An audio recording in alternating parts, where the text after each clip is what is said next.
उसके बेटे। एक छोटे से गांव में रहता था एक किसान अपने 4 बेटों के साथ। बूढ़ा किसान हमेशा चिंतित रहा करता था। उसके बेटे हमेशा आपस में लड़ते झगड़ते रहते थे। किसान ने कई बार उनको समझाया, पर किसी ने भी उसकी बात नहीं माना। हमेशा अपने पिता की बात को टाल दिया बिना आदर किए। चारों भाई एक दूसरे का साथ कभी नहीं देते थे। किसान और बूढ़ा हो गया और उसके 4 बेटे अभी भी वैसे के वैसे ही रहे। किसान अपने बेटों को लेकर बहुत परेशान हो गया। अतः उसने सबको एक सबक सिखाना चाहा। एक दिन किसान ने अपने 4 बेटों को अपने पास बुलाया।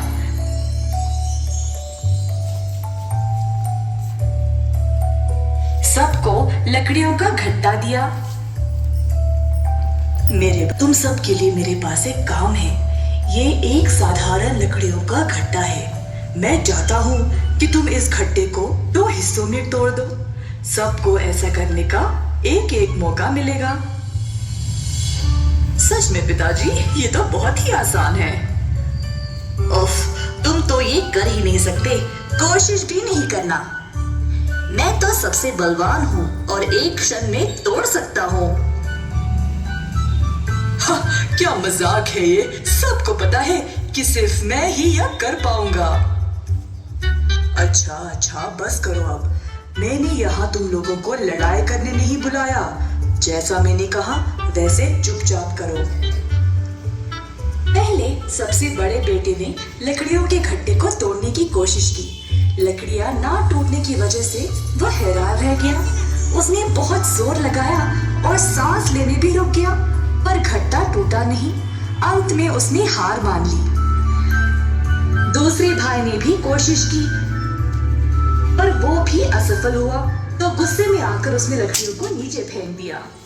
बाकी के 2 भाइयों ने भी पूरा दम लगाकर लकड़ियों के गट्टों को तोड़ने की कोशिश की, पर वो भी सफल नहीं हुए।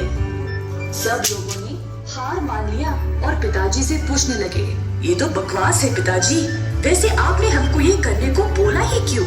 किसान ने कुछ नहीं कहा। उसने लकड़ियों का गट्टा लिया, उनको अलग किया और एक एक लकड़ी अपने सारे बेटों को दे दिया। अब तोड़ने की कोशिश करो। इस बार सबों ने आराम से लकड़ी को तोड़ दिया। मेरे बच्चों, मैं चाहता हूँ कि तुम इससे कुछ सीखो। केवल एक अलग लकड़ी आसानी से तोड़ दी जा सकती है, पर अगर 4 लकड़ी एक साथ रखोगे तो उनको तोड़ना बहुत मुश्किल हो जाता है। तुम चारों भी इन लकड़ियों की तरह ही हो। हमेशा एक साथ रहना और फिर कोई भी तुम्हारा बाल भी बांका नहीं कर सकता। इस बार लड़कों को पिताजी की सीख समझ आ गई। सबों ने एक दूसरे से लड़ाई करना बंद कर दिया और आपस में मिलजुल कर रहने लगे और अच्छे से साथ साथ काम करने लगे।